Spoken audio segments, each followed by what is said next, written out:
नमस्कार। शुरुआत करते हैं एनडीए की न्यू फॉर्म के साथ। An new India, the developed India, a aspirational India. ये है एनडीए की न्यू फॉर्म जो अमित शाह ने बताई है, जो विकसित भारत के संकल्प को पूरा करेगी। कल शुक्रवार को एनडीए की मीटिंग हुई। नरेंद्र मोदी को एनडीए का नेता चुना गया। 3 बजे के आसपास दावा पेश किया गया और 6 बजे सरकार का न्योता उनको मिल गया। नरेंद्र मोदी जी ने नेता चुनने के बाद अपनी औपचारिकताओं को पूरा किया। आडवाणी जी के पास गए, उनका आशीर्वाद लिया। मुरली मनोहर जोशी जी के पास गए, उनका आशीर्वाद लिया और सरकार को अच्छे से चलाने के गुर सीखे। एनडीए की मीटिंग में उन्होंने यानी नरेंद्र मोदी ने संविधान को नमन किया, फिर सिर झुकाकर इसे प्रणाम किया। उन्होंने सोशल मीडिया पर भी लिखा, मेरे जीवन का हर पल डॉक्टर बाबा साहेब आम्बेडकर द्वारा दिए भारत के संविधान के महान मूल्यों के प्रति समर्पित है।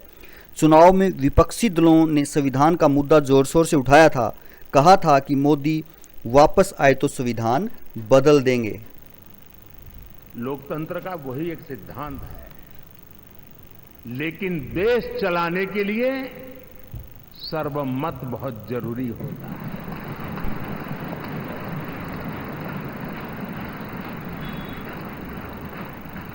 और मैं आज देशवासियों को यहां से विश्वास दिलाना चाहता हूं कि आपने जिस प्रकार से हमें बहुमत देकर के सरकार चलाने का सौभाग्य दिया है, ये हम सबका दायित्व है कि हम सर्वमत का निरंतर प्रयास करेंगे और देश को आगे ले जाने के लिए हम कोई कोर कसर नहीं छोड़ेंगे।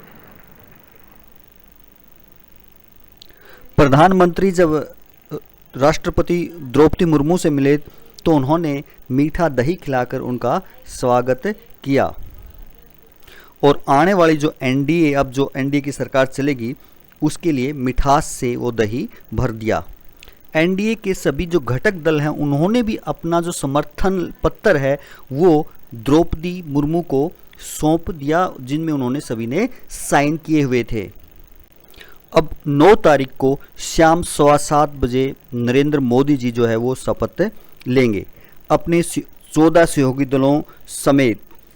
अब जो 18 सांसद जो है ये कहते हैं कि शपथ ले सकते हैं साथ में, जिनमें 7 कैबिनेट मंत्री और 11 स्वतंत्र प्रभार व राज्य मंत्री हो सकते हैं। अब यदि हम बात ये करें कि वो मंत्री पद किस पार्टी को कितने मिल सकते हैं, किस फॉर्मूले से मिल सकते हैं, क्या वो फॉर्मूला रहेगा, एनडीए ने किस प्रकार से वो फॉर्मूला बनाया है, तो सुनने में या सूत्रों से आप ऐसा कह सकते हैं कि इस प्रकार से ये बात सामने आई है कि 4 यदि सांसद हैं तो उन पे 1 मंत्री पद शायद पार्टियों को मिल सकता है। अब यदि हम मोदी के तीसरे मंत्रिमंडल की बात करें या ऐसा कह सकते हैं एनडीए के तीसरे मंत्रिमंडल की बात करें, मोदी मंत्रिमंडल तो उसको नहीं कह सकते क्योंकि वो गठबंधन से सरकार बन रही है, उसमें गठबंधन का एक अहम रोल रहेगा। तो जो फॉर्मूला है वो इस प्रकार से निर्धारित किया कि शायद 4 सांसद 1 मंत्री आपका मिल सकता है। अब टीडीपी के पास 16 सांसद हैं तो 4 कैबिनेट मंत्री उनको मिल सकते हैं। जेडीयू के पास 12 सांसद हैं तो 3 कैबिनेट मंत्री उनको मिल सकते हैं। शिवसेना शिंदे ग्रुप के पास 7 सांसद हैं तो 2 कैबिनेट मंत्री उनको मिल सकते हैं। एलजेपी के पास 7 सांसद हैं तो 2 कैबिनेट मंत्री उनको भी मिल सकते हैं। इस प्रकार मंत्रिमंडल जो है वो इनको मिल सकता है। अब कहने में तो ये कह रहे हैं कि किसी की कोई डिमांड नहीं है, फिर भी गठबंधन की सरकार है, गठबंधन से बनी है, तो जो पार्टियां शामिल हुई हैं उनको भी मंत्री अपने जो हैं उनको नाराज़ नहीं करना है, उनको भी मंत्री बनाना है। तो इस प्रकार से ये मंत्री जो है का फार्मूला बना है। तो अब टीडीपी जेडीयू किस प्रकार से अपनी मंत्री बना सकती है, थोड़ा सा उसके बारे में हम देखते हैं। अब ये मांग क्या हो सकती हैं, मांग तो नहीं, अंदरूनी आप कह सकते हैं मांग भी हो सकती हैं।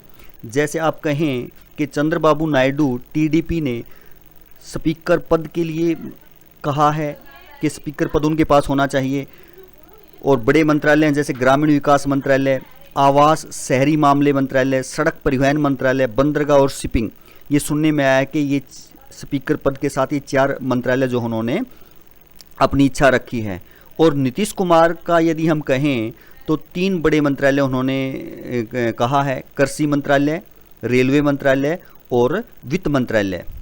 अब इनमें से कौन सा मंत्रालय उनको मिल पाता है या नहीं मिल पाता है वो तो बीजेपी पे डिपेंड करता है कि कौन सा देंगे। शायद वित्त मंत्रालय तो यहाँ ना भी मिले, लेकिन जैसे कृषि मंत्रालय, रेलवे मंत्रालय है, ये नीतीश जी को शायद मिल भी सकते हैं। अब यदि थोड़ा सा इस बात का जिक्र करें कि बिहार में नीतीश अपने जो मंत्रालय उनमें किन किन को मंत्री पद दे सकते हैं।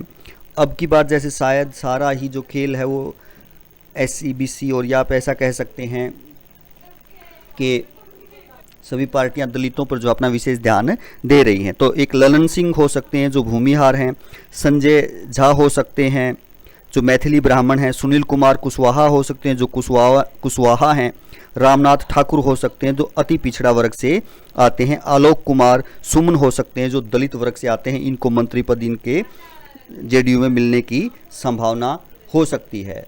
और यदि हम TDS की बात करें यानी नायडू की बात करें, नायडू जी अपने मंत्रिमंडल में किसको जगह दे सकते हैं, तो उनमें जो अधिक संभावना लग रही है राम मोहन नायडू श्रीकाकुलम सीट पिछड़ा क्षेत्र से आते हैं, हरीश मधुर अमलापुर सीट से SC कैंडिडेट होते हैं, प्रसाद राव चित्तूरपुर से SC कैंडिडेट हो सकते हैं। शायद इनको मंत्रिमंडल में जगह मिल सकती है। इस प्रकार मंत्रिमंडल का विकास हो सकता है। तो ये कुछ संभावित नाम थे कि किस प्रकार से मंत्रिमंडल बन सकता है, उसका विस्तार हो सकता है। नायडू जी कितने मंत्रिमंडल में क्या कौन कौन सा जो है वो मांग सकते हैं मंत्रालय, और नीतीश जी कौन सा मंत्रालय मांग सकते हैं। तो इस प्रकार से ये था। आप अपना सुझाव कमेंट्स बॉक्स में दे सकते हैं, क्या ऐसा हो सकता है या नहीं हो सकता। धन्यवाद।